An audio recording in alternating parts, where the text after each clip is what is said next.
2011 সালে মুক্তি পায় থর। আর এই ভিডিওতে আমি 2011 সালের থর সিনেমাটাকে সম্পূর্ণ এক্সপ্লেন করব। গল্পের শুরুতেই আমরা একটি স্থান দেখতে পাই, যেটা হচ্ছে নিউ মেক্সিকো। সেখানে ছিল ডক্টর জেন ফ্রস্টার, যে হচ্ছে একজন অ্যাস্ট্রোফিজিসিস্ট, এবং তার সাথে রয়েছে ডক্টর এরিক এবং রয়েছে ডার্সি। জেন সেখানে একটি ওয়ার্ম হোলের থিওরি নিয়ে কাজ করছে। ওয়ার্ম হোল কি সেটা একটু পরে আমি বুঝিয়ে দেবো জিনিসটা। তবে কিছু সময় পরেই তারা আকাশে একটি অদ্ভুত ফেনোমেনন লক্ষ্য করতে পারে। মানে আকাশের মধ্যে তারা এক টাইপের আলো দেখতে পায় এবং তারা সেটাকে ভালো মতন পর্যবেক্ষণ করার জন্য সামনে এগিয়ে যায়। আর সেই মুহূর্তে আকাশ থেকে এক টাইপের ঘূর্ণিঝড়ের মতো নেমে আসে এবং তাদের গাড়িটি একটা মানুষকে ধাক্কা মারে। সেই গাড়ির ধাক্কা খেয়ে মানুষটি সেখানে অজ্ঞান হয়ে পড়েছিল। আর সেই মানুষটিকে সে হচ্ছে থর। যদিও আমি ভুল বললাম, সে কিন্তু মানুষ না, তবে আপাতত পৃথিবীতে সে একটা মানুষ। তবে থর আকাশ থেকে পৃথিবীতে এসে কেন পড়লো, তার জন্য আমাদের জানতে হবে যে আসলে কি হয়েছিল। সময়টা ছিল বহুদিন আগের, অর্থাৎ 965 এডি। স্থানটা ছিল নরওয়ের স্টোনসবার্গ, এবং মানুষেরা তখন প্রথম বিশ্বাস করেছিল যে এই পৃথিবী ছাড়াও অন্যান্য গ্রহেতেও বিভিন্ন প্রাণীরা থাকে। আর সেই সময় একটি ভিন্ন গ্রহের প্রাণীরা সেইখানে হামলা করে দেয়। তাদের বলা হয় ফ্রস্ট জায়ান্ট, যারা ইয়োটেনহেইম নামে একটি গ্রহ থেকে এসেছে। তাদের হাতে ছিল একটা ক্যাসকেট, মানে একটা টিউব, যেটির মাধ্যমে তারা সেই সম্পূর্ণ স্থানটিকে বরফে জমিয়ে দিতে থাকে। মানে বলতে গেলে সেই প্রাণীগুলি আমাদের পৃথিবীর উপর আক্রমণ করেছে। তবে আমাদের পৃথিবীকে বাঁচানোর জন্য তখন অ্যাসগার্ডিয়ানসরা সেখানে চলে আসে এবং তাদের সাথে সেই ফ্রস্ট জায়ান্টদের লড়াই হয়, এবং সেই যুদ্ধের শেষে ফ্রস্ট জায়ান্টরা হেরে যায় এবং তাদের যে শক্তির সব থেকে বড় উৎস অর্থাৎ সেই ক্যাসকেটটি অ্যাসগার্ডিয়ানসরা তাদের থেকে নিয়ে নেয় এবং তাদের নিজেদের স্থানে ফেরত চলে যায়। তবে তাদের নিজেদের স্থান কোথায়? সেটা হচ্ছে অ্যাসগার্ড, যেখানকার রাজা হচ্ছে ওডিন। গল্পে দেখানো হয়েছে যে সেই ইউনিভার্সের মোট 9টা রাজত্ব রয়েছে, যেটাকে তারা 9 রেমস বলে ডাকে। তার মধ্যে একটা হচ্ছে অ্যাসগার্ড, আর একটা হচ্ছে ইয়োটেনহেইম অর্থাৎ যেখানে সেই ফ্রস্ট জায়ান্টরা রয়েছে, একটা হচ্ছে মিডগার্ড অর্থাৎ যেটাকে আমরা পৃথিবী বলি, এবং আরো অনেক কিছু যেটা আমরা ভবিষ্যতের সিনেমাগুলোতে জানতে পারবো। আর আমরা ওডিনকে দেখতে পাই এবং তার সাথে রয়েছে তার 2 পুত্র অর্থাৎ থর এবং লোকি, যাদেরকে ওডিন সে অ্যাসগার্ডের সম্পূর্ণ ইতিহাসটি বলে এবং এটাও জানায় যে ওডিনের পরে তার সেই 2 সন্তানের মধ্যে যে কোনো একজনই পারবে সেই রাজগদির দায়িত্ব নিতে, যদি সে যোগ্য হয়। তাদের সামনে ছিল সেই ক্যাসকেটটি, যেটা তারা সেই ফ্রস্ট জায়ান্টগুলোর থেকে নিয়ে নিয়েছিল এবং সেটিকে যত্ন করে ওডিন ভল্টের মধ্যে রাখা হয়েছিল। বহু বছর পর আমরা থরকে দেখতে পাই, সে যথেষ্ট বড় হয়ে গিয়েছে এবং সেই দিনটা ছিল একটু স্পেশাল, কারণ সেই দিন ওডিন তার পুত্র থরকে রাজা হিসেবে ঘোষিত করছিল। একটি খুশির মুহূর্ত। তবে সেই মুহূর্তে সেই স্থানে ফ্রস্ট জায়ান্টরা হামলা করে দেয়। আসলে তারা তাদের সেই ক্যাসকেটটিকে চুরি করতে এসেছিল, তবে সেটিকে পাহারা দিচ্ছিল একটি রোবট বা একটি অটোমেটন, যার নাম হচ্ছে ডেস্ট্রয়ার, যে সেই ফ্রস্ট জায়ান্টগুলিকে হত্যা করে দেয়। ওডিন খুবই চিন্তিত যে ফ্রস্ট জায়ান্টরা সেইখানে আসলো কি করে। অন্যদিকে থরের মাথায় রয়েছে বদলার আগুন। তারা সেই ফ্রস্ট জায়ান্টগুলিকে সঠিক শিক্ষা দিতে চায়, যাতে তারা অ্যাসগার্ডে আসার আগে দ্বিতীয়বার ভাবে। তবে ওডিন সে চায় শান্তি, তবে থর তো তার কথা শুনতে চায় না। তবে ওডিন জানায় যে থর এখনো রাজাতে পরিণত হয়নি, তাই তার ইচ্ছা মতন কিছুই হবে না।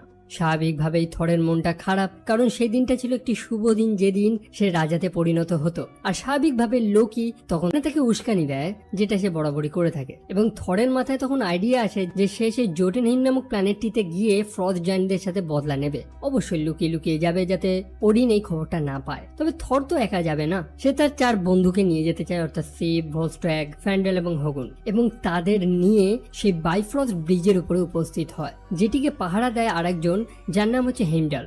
হেমডাল হচ্ছে প্রচন্ড শক্তিশালী একটি ক্যারেক্টার, যে এই 9 রেমসের কোথায় কি হচ্ছে সবকিছু দেখতে পারে। হেমডাল লোকিকে দেখে সন্দেহ করে। সে এটাও জানায় যে আজ অব্দি কারোর সাহস হয়নি তার চোখের নজর এড়িয়ে সেই অ্যাসগার্ডে প্রবেশ করার। তবে সেই ফ্রস্ট জায়ান্টগুলো অ্যাসগার্ডের মধ্যে ঢুকলো কি করে? যাই হোক, থর তখন হেমডালকে বলে যে সেই বাইফ্রস্টটি ওপেন করতে, কারণ তারা ইয়োটেনহেইম নামক সেই প্ল্যানেটটিতে যাবে। সেই বাইফ্রস্টের মাধ্যমে একটি পোর্টাল ওপেন হয়, যেটির মাধ্যমে তারা সেই 9 রেমসের যে কোনো গ্রহেতে একেবারে কম সময় গিয়ে পৌঁছাতে পারে। আর এটাকেই আমরা ওয়ার্ম হোল বলি।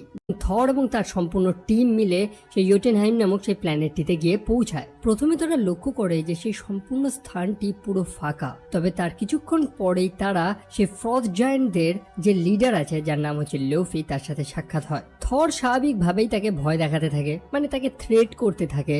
তবে লোকি এবং অন্যান্য সবাই বুঝে যায় যে এই কাজটা করাটা একেবারে বুদ্ধিমানের কাজ নয়, কারণ সেখানে ফ্রস্ট জায়ান্টদের সংখ্যা অনেকটাই বেশি ছিল। স্বাভাবিকভাবেই থর সেখান থেকে চলেই যাচ্ছিল।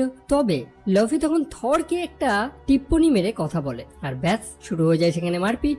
আমরা দেখছিলাম যে সেই ফ্রস্ট জায়ান্টগুলি অ্যাসগার্ডিয়ানদের সাথে লড়ে পারছিল না। ইভেন থর তার মিওনির অর্থাৎ তার সেই হাতুড়ির সাহায্যে সেই জায়ান্টগুলিকে খুব পেটাচ্ছিল। তবে সেখানে থরের বন্ধু অর্থাৎ ভলস্ট্যাগ লক্ষ্য করে যে সেই ফ্রস্ট জায়ান্টগুলি যখন তাকে স্পর্শ করে, যার ফলে তার হাতটি জমে যাচ্ছিল। একই সাথে আমরা সেখানে লোকির ম্যাজিকের কিছু পাওয়ার দেখতে পারি, অর্থাৎ তার ইলিউশন। তবে একটি ফ্রস্ট জায়ান্ট যখন লোকিকে ধরে আমরা দেখি লোকির কোনো ক্ষতি হয় না, ব্যাপারটা বড় অদ্ভুত। যাই হোক, তো সেখানে অনেক মারপিট হওয়ার পর ফাইনালি সেই ফ্রস্ট জায়ান্টগুলি থর এবং তার সম্পূর্ণ টিমকে ঘিরে ধরেছে এবং তারা সম্পূর্ণ ফেঁসেই গিয়েছিল। তবে সঠিক সময় ওডিন তার ঘোড়ায় চেপে সেখানে উপস্থিত হয়। ওডিন তখন সেই ফ্রস্ট জায়ান্টের লিডার লুফিকে জানায় যে থরের বয়সটা কম, সেই কারণে সে এরকম পাগলামি করেছে। আসলে তাদের মধ্যে একটি শান্তি চুক্তি হয়েছিল, তবে থরের এই পাগলামির কারণে এই চুক্তি শেষ এবং সঠিক সময় ওডিন সেই বাইফ্রস্টের মাধ্যমে থর এবং বাকি লোকেদের সেখান থেকে নিয়ে চলে যায়। অ্যাসগার্ডে ফেরত আসার পর সেখানে থর এবং ওডিনের মধ্যে কিছু কথা কাটাকাটি হয়। আসলে থর সেই ফ্রস্ট জায়ান্টগুলির সাথে লড়াই করতে চায়, অন্যদিকে ওডিন সে চায় শান্তি। থর মনে করতে থাকে যে তার পিতা একজন কমজোর, সে বুড়ো হয়ে গিয়েছে, তার বুদ্ধি নষ্ট হয়ে গিয়েছে এবং বেশ কিছু অপমানজনক কথা বলে এবং তার ফলে ওডিন রেগে যায় এবং সে থরের থেকে তার শক্তিগুলি নিয়ে নেয় এবং সে থরকে পৃথিবীতে ব্যানিশ করে দেয়, অর্থাৎ সে থরকে পৃথিবীতে পাঠিয়ে দেয় যাতে সে একটি মানুষের মতন জীবনযাপন করে। এবং থর সেই হাতুড়িটি অর্থাৎ মিওনিরটিকে নিয়ে বলে যে সেই হাতুড়িটিকে তোলার জন্য যোগ্য হবে তার মধ্যে থরের শক্তিগুলি চলে আসবে এবং সেই হাতুড়িটিকেও পৃথিবীতে পাঠিয়ে দেয়। তো সেই অ্যাসগার্ড থেকে থর পৃথিবীতে এসে পড়ে এবং তার পরের ঘটনা তো আপনারা গল্পের শুরুতেই শুনেছেন, অর্থাৎ ডক্টর জেন ফ্রস্টার, ডক্টর সেলবেগ এবং ডার্সি তারা সেই গাড়িটিতে করে যাচ্ছিল এবং তারা থরকে সেই গাড়িটা নিয়ে ধাক্কা মারে। কিছু সময় পরে থরের হুঁশ চলে আসে, সে চেঁচিয়ে তার পিতার সাথে কথা বলতে থাকে। ইভেন তার চারপাশের মানুষজনদের দেখেও সে অবাক হয়ে যায়। আসলে থর নিজেকে সেখানে রাজা মনে করছিল। তবে সেই মানুষগুলো থরের সেই কীর্তি দেখে অবাক এবং লাস্টে ডার্সি নামক সেই মেয়েটি ভয়তে থরের উপরে একটি টেজার গান শুট করে যাতে থর সেখানে অজ্ঞান হয়ে যায়। তবে তারা অবাক যে এই মানুষটি অর্থাৎ থরের কথা বলছি সে আকাশ থেকে কিভাবে পড়লো। তারা থরকে তারপর হসপিটালে নিয়ে যায় এবং সেখানেও থর উৎপাত করা শুরু করে আর স্বাভাবিকভাবে সেখানেও তাকে ইঞ্জেকশন দিয়ে অজ্ঞান করে দেওয়া হয়। তবে জেন সে মনে করে যে থর পৃথিবীর বাসিন্দা না, সে অন্য কোনো স্থান থেকে এসেছে এবং থর সেখান থেকে এসেছে এবং তাদের কাছে ছবিও রয়েছে যে সেই ঝড়টির মধ্যে থেকে থর মাটিতে এসে পড়েছিল এবং এই সব কিছুর সঠিক উত্তরটা একমাত্র থরই তাদের দিতে পারবে। সেই কারণে তারা থরকে উদ্ধার করার জন্য সেই হসপিটালে গিয়ে পৌঁছায়। তবে থর অলরেডি সেই হসপিটাল থেকে পালিয়ে গিয়েছে এবং তারা যখন হতাশ হয়ে সেখান থেকে গাড়ি নিয়ে চলে যেতে যায়, তারা আবার তাদের গাড়ি দিয়ে থরকে একটি ধাক্কা মারে। অন্যদিকে থরের সেই হাতুড়িটি নিউ মেক্সিকোর একটি খোলা স্থানে গিয়ে পৌঁছেছে, মানে একটি পাহাড়ি এলাকা, এবং একজন মানুষ সেটাকে লক্ষ্য করে এবং সেই হাতুড়িটিকে তোলার চেষ্টা করে। তবে অবশ্যই সে পারে না এবং মানুষ সেই হাতুড়িটিকে তোলার চেষ্টা করছে। ইভেন একজন গাড়ির মাধ্যমে সেই হাতুড়িটিকে টেনে তোলার চেষ্টা করেছে, তবে সেও ব্যর্থ হয়। তবে সেই স্থানে একজন কালো কোট শার্ট পরা লোক এসে উপস্থিত হয়, যার নাম হচ্ছে এজেন্ট ফিল কলসন, যে শিল্ডের একজন এজেন্ট। এবং এই সিনটাই আমরা আয়রন ম্যান 2 এর পোস্ট ক্রেডিট সিনে দেখেছিলাম। অন্যদিকে আমরা অ্যাসগার্ডের কিছু সিন দেখতে পাই। থরের সেই চার বন্ধু বসে আলোচনা করছে। ভলস্ট্যাগের হাতে একটি ক্ষত দেখা দিয়েছে কারণ একটা ফ্রস্ট জায়ান্ট তাকে স্পর্শ করেছিল, তবে লোকি তার কিন্তু কোনো সমস্যা হয়নি। লোকি এটাও জানায় যে তারা যে ইয়োটেনহেইম নামক সেই প্ল্যানেটটিতে গিয়েছিল সেই খবরটা ওডিনকে সে নিজেই দিয়েছে এবং লোকি মনে করে যে তার জন্যই থর এবং বাকি লোকেরা সেখানে জ্যান্ত ছিল। তবে সেই বাকি লোকেরা লোকিকে কিন্তু একেবারে বিশ্বাস করে না, তারা জানে যে লোকি ছোটখাটো বদমাইশি করে। তবে তাদের মধ্যে এটাও সন্দেহ হয় যে সেই ফ্রস্ট জায়ান্টগুলি অ্যাসগার্ডের মধ্যে প্রবেশ করলো কি করে। এমনও তো হতে পারে যে লোকি তাদের সাহায্য করেছে, কারণ লোকি এইসব ম্যাজিক ইলিউশন ভালো তৈরি করতে পারে। পরের মুহূর্তে আমরা লোকিকে দেখতে পাই সে সেই ওডিল ভল্টের মধ্যে গিয়ে ক্যাসকেটটিকে তোলার চেষ্টা করে, অর্থাৎ সে ফ্রস্ট জায়ান্টগুলির অস্ত্র। তবে সেই সময় ওডিন সেখানে চলে আসে এবং তাকে আটকে দেয় আর আমরা দেখতে পারি যে লোকির মুখটা অনেকটা সেই ফ্রস্ট জায়ান্টদের মতন হয়ে গিয়েছে। লোকি তার পিতাকে জিজ্ঞেস করে যে সে কে, সে কি আদৌ ওডিনের নিজের পুত্র। আর তখন আমরা জানতে পারি যে সে অ্যাসগার্ডিয়ান এবং ফ্রস্ট জায়ান্টদের যুদ্ধের শেষে ওডিন সেই ফ্রস্ট জায়ান্টদের থেকে সেই ক্যাসকেটটি নয় বরং আর একটা জিনিসও এনেছিল। ওডিন সেখানে একটি বাচ্চাকে পেয়েছিল যে অসহায়ভাবে পড়েছিল এবং তাকে অ্যাসগার্ডে তুলে আনা হয়। ওডিন তাকে নিজের ছেলের মতন লালন পালন করে, বর্তমানে যাকে আমরা লোকি নামে চিনি। তবে তার আসল পিতাকে, তার আসল পিতার নাম হচ্ছে লুফি, অর্থাৎ সেই ফ্রস্ট জায়ান্টদের যে লিডার। তখন ওডিন সত্যি কথাটা জানায় যে সে এই যুদ্ধটাকে থামাতে চেয়েছিল। ভবিষ্যতে যখন লোকি বড় হতো তখন সে সেই ফ্রস্ট জায়ান্ট এবং অ্যাসগার্ডিয়ানদের মধ্যে যে যুদ্ধটি রয়েছে সেটিকে থামিয়ে দিত, হয়তো তাদের মধ্যে একটি শান্তি তৈরি হতো। অন্যদিকে লোকি তার পিতার উপর চেঁচামেচি করতে থাকে। সে ওডিনকে জানায় যে সে তার আরেক পুত্র অর্থাৎ থরকে বেশি ভালোবাসে, তাকে সেই রাজগদিতে বসাচ্ছে কারণ লোকি একটা ফ্রস্ট জায়ান্টের ছেলে। আর এইসব কথা শুনে ওডিন প্রচন্ড কষ্ট পায় এবং সে সাডেনলি অজ্ঞান হয়ে যায়, মানে সে এক টাইপের ডিপ স্লিপে চলে যায়, যেটিকে বলা হয় ওডিন স্লিপ। কমিক্সে এই ওডিন স্লিপের মেনশন রয়েছে। ওডিন সচরাচর বছরে একবার এই ওডিন স্লিপের মধ্যে যায়, যেখানে সে তার ম্যাজিক্যাল শক্তিগুলিকে আবার নতুন করে রিচার্জ করে নেয়। অন্যদিকে পৃথিবীতে জেন, এরিক তারা থরকে একেবারে জামাই আদর করছে, কারণ তারা জানতে চায় যে অ্যাকচুয়ালি থর কোথা থেকে এসেছে। তারা একটি ক্যাফেতে বসেছিল এবং সেখানে কিছু মানুষ আলোচনা করছে যে সেই পাহাড়ি এলাকায় আকাশ থেকে একটি স্যাটেলাইট পড়েছে, তবে সেটা স্যাটেলাইট বা কি সেটা কেউ জানে না। থর সেই কথাগুলো শুনতে পায় এবং সে বুঝতে পারে যে এটা অবশ্যই তার সেই হাতুড়ি অর্থাৎ মিওনির, এবং সে সেই মানুষগুলোর থেকে ঠিকানাটা জেনে একা একা বেরিয়ে পড়ে। জেন তাকে জিজ্ঞেস করে সে কোথায় যাচ্ছে, কেন যাচ্ছে। তখন থর তাকে জানায় যে জেন যদি তাকে সাহায্য করে সেই স্থানে যেতে, তাহলে থর তাকে সম্পূর্ণ সত্যি কথাগুলো জানিয়ে দেবে। তবে তখন এরিক জেনকে থামিয়ে দেয়। এরিক মনে করে যে থরের মাথা খারাপ, মানে সে ভুলভাল বকছে। আসলে থর, মিওনির, তারপর বাইফ্রস্ট এইগুলো সব নর্স মাইথোলজি থেকে এসেছে, যে জিনিসগুলো সে ছোটবেলায় বইতেই পড়েছে। তাই এরিকের কথা মতন জেন আর থরের সাথে যায় না, তাই থর একা একা সেই রাস্তা ধরে বেরিয়ে পড়ে। তবে সেই সময় জেন লক্ষ্য করে যে বেশ কিছু লোক তার বিভিন্ন ইকুইপমেন্টগুলি, মানে তার জিনিসপত্রগুলি নিয়ে সেখান থেকে চলে যাচ্ছে। আসলে তারা ছিল শিল্ডের লোক। সেখানে ছিল শিল্ডের সেই এজেন্ট অর্থাৎ ফিল কলসন। তারা ডক্টর জেনের এতদিনের সব রিসার্চগুলো সেখান থেকে তুলে নিয়ে চলে যায়, কারণ ডক্টর জেনের কাছে বিভিন্ন ধরনের ইনফরমেশন রয়েছে। কারণ থর যখন প্রথম পৃথিবীতে আসে সেই টাইমে কি ঘটেছিল ইত্যাদি জিনিসগুলো সে ভালো মতন রিসার্চ করে রেখেছে, যেটা শিল্ডের প্রয়োজন। বেচারা জেনের মনটা খুব খারাপ। অন্যদিকে থর একটি পশুদের দোকানে গিয়ে পৌঁছেছে। তার একটি ঘোড়া লাগবে যেটিতে চেপে সে সেই স্থানে গিয়ে পৌঁছাবে। সেখানে ডক্টর জেন তার গাড়ি নিয়ে সেখানে চলে আসে এবং সে থরকে লিফট দিয়ে দেয়। এবং তারা যখন সেই স্থানে গিয়ে পৌঁছায়, আমরা লক্ষ্য করতে পারি যে শিল্ড সেই স্থানে একটি আলাদা বেস বানিয়েছে। তারা সেই হাতুড়িটিকে ভালো মতন পরীক্ষা নিরীক্ষা করছে যে সেটা কি আসলে। সেটির এনার্জি রিডিংসটা এতটাই বেশি যে তাদের যন্ত্রপাতিগুলো ঠিক মতন কাজ করছিল না। জেন লক্ষ্য করে যে চারিদিকে সিকিউরিটি, তবে থর সেগুলোর ভয় পায় না। সে লুকিয়ে লুকিয়ে সেই ফ্যাসিলিটির মধ্যে প্রবেশ করে এবং শিল্ডের এক একটা সিকিউরিটিকে সেখানে প্রচন্ড পিটিয়ে তার হাতুড়িটিকে নেওয়ার জন্য ভেতরে ঢুকে যায়। সেখানে আমরা আরেকজন মানুষকেও দেখতে পাই যে অ্যাভেঞ্জার্সের একজন সদস্য অর্থাৎ ক্লিন্ট বার্টন, যাকে আমরা হকাই নামে চিনি। সে উপর থেকে থরের উপর নজর রাখছিল এবং ফাইনালি যখন থর তার হাতুড়ির সামনে এসে পৌঁছায় এবং সেটিকে তোলার চেষ্টা করে, তবে সে ব্যর্থ হয়। যার কারণটা রয়েছে থর যোগ্য না। প্রচন্ড হতাশা এবং মন খারাপে সে সম্পূর্ণ ভেঙে পড়ে এবং এজেন্ট ফিল কলসন তখন থরকে সেখান থেকে অ্যারেস্ট করে নিয়ে চলে যায়। অন্যদিকে থরের সেই 4 বন্ধু যখন তাকে বাঁচানোর জন্য ওডিনের সাথে সাক্ষাৎ করতে যায়, সে লক্ষ্য করে যে সেই রাজগদিতে লোকি বসে রয়েছে। লোকি জানায় যে ওডিন বর্তমানে অসুস্থ, সেই কারণে সেই রাজ সিংহাসনের দায়িত্ব তার উপরেই পড়েছে। এবং সে এটাও জানায় যে তারা থরকে এখানে আনতে পারবে না, কারণ সেটা ওডিনের লাস্ট ইচ্ছা ছিল, যেটা সে ভাঙতে পারবে না। একই সাথে তাদের এখন লোকির আদেশ মানতে হবে, কারণ লোকি এখন তাদের রাজা। যেটা শুনতে পেয়ে সেই 4 জন অবশ্যই রেগে যায়। পরে লোকি পৃথিবীতে আসে থরের সাথে সাক্ষাৎ করার জন্য। থর ভেবেছে হয়তো লোকি তাকে অ্যাসগার্ডে ফেরত নিয়ে যাওয়ার জন্য এসেছে, তবে সেটা একদমই না। লোকি সেখানে থরকে কিছু মিথ্যে কথা বলে যে ওডিন অর্থাৎ তার পিতা মারা গিয়েছে, তার উপরে অ্যাসগার্ডের সম্পূর্ণ দায়িত্ব রয়েছে ও ইত্যাদি। এমনকি কিছু সময় পরে লোকি সেই হাতুড়িটিকে তোলার চেষ্টা করে, তবে অবশ্যই সে যোগ্য না বলেই সেও সেই মিওনিটিকে সেখান থেকে তুলতে পারে না। তার কিছু সময় পরে থরের সাথে সাক্ষাৎ করতে আসে ডক্টর এরিক। সে এজেন্ট ফিল কলসনকে জানায় যে তারা যে মানুষটিকে বন্দি করে রেখেছে সে হচ্ছে ডক্টর ডোনাল্ড ব্লেক। মানে একটি মিথ্যে কথা বলে তারা থরকে সেখান থেকে ছাড়িয়ে নিয়ে চলে যায়। তারপর এরিক থরকে নিয়ে একটি বারে যায় যেখানে তারা ড্রিঙ্কস করে। এরিক থরকে জানায় সে এই কাজটা করছে একমাত্র জেনের জন্য। সে লক্ষ্য করেছে যে জেন থরকে ভালোবেসে ফেলেছে এবং সে থরকে রিকোয়েস্ট করে যে আজকে রাতের পরেই থর যাতে এই শহর ত্যাগ করে এখান থেকে চলে যায়। তবে সেখানে ড্রিঙ্কস করার পর এরিকের অবস্থা একেবারেই খারাপ। থর তাকে তুলে জেনের কাছে নিয়ে এসেছে এবং সেখানে জেন এবং থরের মধ্যে কিছু কথোপকথন হয়। আর তখন থর জেনকে এই 9 রেমস সম্পর্কে সম্পূর্ণ জিনিসটা বুঝিয়ে দেয়। মানে যেটাকে পৃথিবীর মানুষেরা সোলার সিস্টেম, গ্যালাক্সি ইত্যাদি জিনিস বলছে, সেটাকে অ্যাসগার্ডিয়ানসরা 9 রেমস বলেই চেনে। অন্যদিকে লোকি একা একা ইয়োটুনহেইম নামক সেই প্ল্যানেটে গিয়ে পৌঁছেছে।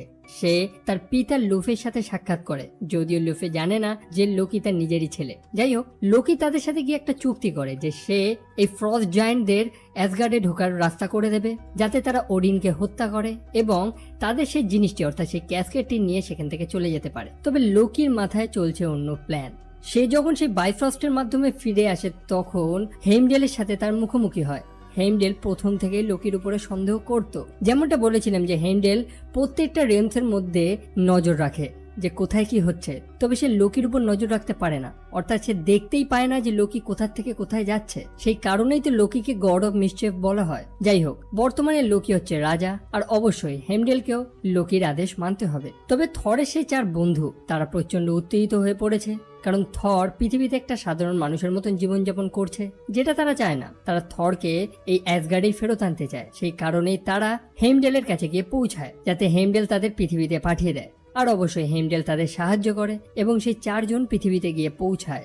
তারপর সেই 4 জন থরের সাথে গিয়ে সাক্ষাৎ করে এবং থর তাদের দেখতে পেয়ে প্রচন্ড খুশি। তারা থরকে তার বাড়িতে ফেরত নিয়ে যেতে এসেছে। অন্যদিকে লোকি হেইমডেলের মুখোমুখি হয়। সে হেইমডেলকে তার কাছ থেকে বরখাস্ত করে, যার ফলে হেইমডেল লোকির আদেশ মানে না এবং সে লোকির উপর হামলা করতেই যায়। তখন লোকি সেই ক্যাসকেটটির মাধ্যমে হেইমডেলকে সম্পূর্ণভাবে বরফে জমিয়ে দেয় এবং ডেস্ট্রয়ার নামক সেই অটোমেটনটিকে পাঠিয়ে দেয়, অর্থাৎ সেই রোবটটিকে পাঠিয়ে দেয় থরকে আটকানোর জন্য, যাতে সে কোনোভাবেই এই অ্যাসগার্ডে ফেরত না আসতে পারে। আর স্বাভাবিকভাবেই ডেস্ট্রয়ার পৃথিবীতে এসে উপস্থিত হয়।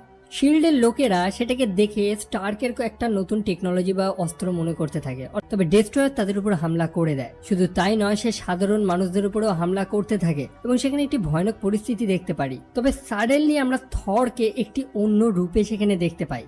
সে একটু দায়িত্ববান হয়ে গিয়েছে এবং সাধারণ মানুষদের সে বিপদ থেকে সরিয়ে দেয়, যাতে তারা একটি নিরাপদ স্থানে চলে যায়। থরের সেই 4 বন্ধু অবশ্যই সেই ডেস্ট্রয়ারের সাথে লড়ে পারে না, তবে থর তাদের সেখান থেকে চলে যেতে বলে এবং নিজে একা একা সেই ডেস্ট্রয়ারের মুখোমুখি হয়। থর সত্যিটা জানে যে তার পিতা অর্থাৎ ওডিন মারা যায়নি। লোকি তাকে সব মিথ্যে কথা বলেছে, কারণ থরের এই 4 প্রকৃত বন্ধু তাকে সব সত্যি কথাটা বলে দিয়েছে। তা সত্ত্বেও থর তখন লোকির কাছে ক্ষমা চায়। সে যদি কোনো ভুল করে থাকে, লোকি যাতে সেগুলো ভুলে যায়। এখানে প্রচুর সাধারণ মানুষ রয়েছে, লোকি যাতে তাদের ছেড়ে দেয় এবং তার পরিবর্তে থরের জীবনটা যাতে সে নিয়ে নেয়। আর স্বাভাবিকভাবেই তখন ডেস্ট্রয়ার সেখানে আর কাউকে হামলা না করে থরকে মেরে সেখান থেকে বেরিয়ে যায়। আর এখান থেকেই গল্পটা সম্পূর্ণ চেঞ্জ হয়ে যায়। থর সাধারণ মানুষদের বাঁচানোর জন্য নিজেকে স্যাক্রিফাইস করে, অর্থাৎ নিজের বলিদান দেয়, আর এটাই থরকে যোগ্য প্রমাণ করে। আর স্বাভাবিকভাবেই থর যখন যোগ্য প্রমাণিত হয়েছে, তার সেই হাতুড়ি অর্থাৎ মিওনির তখন থরের কাছে চলে আসে। একই সাথে তার শক্তিও তার মধ্যে ফিরে আসে এবং থর তার আসল রূপে চলে আসে। আর অবশ্যই সে ফাইট করে ডেস্ট্রয়ারকে সেখানে ধ্বংস করে দেয়। থরের সেই আসল রূপ দেখে ডক্টর জেন একেবারে অবাক।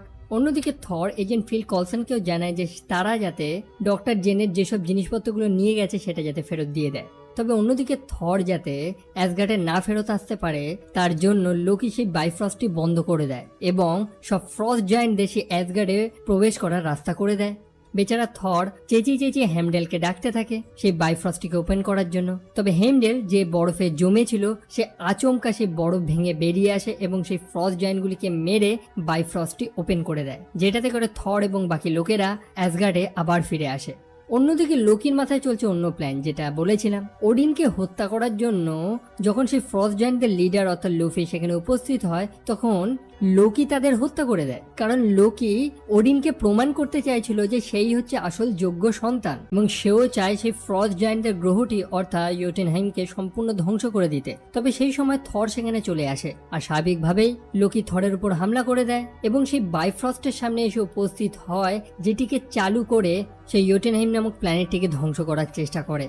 সেখানে থর আবার চলে আসে এবং তাদের মধ্যে ফাইট শুরু হয়। আর স্বাভাবিকভাবে লোকি সেখানে তার ম্যাজিক ইউজ করে, তবে থরের সামনে তার ম্যাজিক কোনো কাজ করে না এবং অবশেষে থর যখন বুঝতে পারে যে সেই বাইফ্রস্টটিকে আর থামানো সম্ভব না, সেই কারণে সে তার হাতুড়ির মাধ্যমে বাইফ্রস্ট ব্রিজটিকেই ভেঙে ফেলার চেষ্টা করে, যার ফলে অ্যাসগার্ড এবং সেই 9 রেমসের মধ্যে যে কানেকশনটি রয়েছে সেটা ভেঙে যাবে। আর অবশেষে থর সেই বাইফ্রস্ট ব্রিজটিকে ধ্বংস করে ফেলে। তবে তারা একটি জায়গায় ফেসে গিয়েছিল, তবে সঠিক সময়ে ওডিন এসে তাদের ধরে নেয়। ওডিন তখন লোকির আসল উদ্দেশ্যটাও জেনে গিয়েছে আর অবশ্যই লোকি তখন নিজের হাতটি ছেড়ে সেই মহাশূন্যে ভেসে চলে যায়। পরের মুহূর্তে আমরা থর এবং ওডিনকে আবার দেখতে পাই। থর নিজের ভুলগুলি স্বীকার করে এবং সে এটাও মেনে নেয় যে তার এখনো অনেক কিছু শেখার বাকি রয়েছে। তবে ওডিন থরকে নিয়ে খুবই গর্বিত। সে ফাইনালি একজন রাজার মতন করে চিন্তা করা শুরু করেছে, কারণ গল্পের অবশেষে আমরা লক্ষ্য করি যে সেই ফ্রস্ট জায়ান্টরা অ্যাসগার্ডিয়ানদের শত্রু হলেও সেখানে অনেক নিরীহ মানুষেরাও বসবাস করে। তাই অবশ্যই তাদের সম্পূর্ণ গ্রহটি ধ্বংস করে দিলে সেই নিরীহ মানুষগুলো মারা যাবে, যেটা হতে দেওয়া যায় না। এবং অবশেষে সে হেমডেলের সাথে সাক্ষাৎ করে। থর সেই বাইফ্রস্ট ব্রিজটি ভেঙে দিয়েছে, যার ফলে সে আর পৃথিবীতেও যেতে পারবে না এবং অবশ্যই ডক্টর জেনের সাথেও সাক্ষাৎ করতে পারবে না। তবে যেমনটা বলেছিলাম, হেমডেল সে সব কিছু দেখতে পায়। সে বলে যে এখনো একটা আশা রয়েছে। ডক্টর জেন তার নিজের বানানো একটি থিওরি অর্থাৎ ফ্রস্টার থিওরি নিয়ে কাজ করছে, যেটির মাধ্যমে একটি আলাদা জগৎ থেকে একটি অন্য জগতে যাওয়া সম্ভব, মানে যেটাকে ওয়ার্মহোল বলা হয়। তবে গল্পের একটি পোস্ট ক্রেডিট সিনে আমরা দেখতে পাই ডক্টর এরিক একটি স্থানে রয়েছে যেখানে তার সাথে শিল্ডের ডাইরেক্টর অর্থাৎ নিক ফিউরি সাক্ষাৎ করে। নিক ফিউরির কাছে একটি যন্ত্র রয়েছে, একটি কিউব, যেটাকে আমরা টেসারেক্ট বলি। এই পৃথিবীর একটি শক্তিশালী জিনিস যেটি সম্পর্কে রিসার্চ করার জন্যই তারা ডক্টর এরিককে এনেছে। তবে আমরা দেখতে পাই যে সেখানে লোকি উপস্থিত ছিল। অবশ্যই সে তার জাদু ইউজ করেছে, যার কারণে তাকে কেউ দেখতে পারছিল না এবং সে ডক্টর এরিকের মাইন্ড কন্ট্রোল করছে। সো অবশ্যই সেটা থেকে আমরা বুঝতে পারি যে অ্যাসগার্ড থেকে মহাশূন্যে চলে যাওয়ার পর সে অবশ্যই পৃথিবীতে এসে পড়েছে। অ্যান্ড এই গল্পটি এখানেই শেষ হয়। সো আই হোপ আপনাদের গল্পটা ভালো লেগেছে। যদি ভালো লেগে থাকে তো কাইন্ডলি আমার চ্যানেলটি সাবস্ক্রাইব করতে পারেন।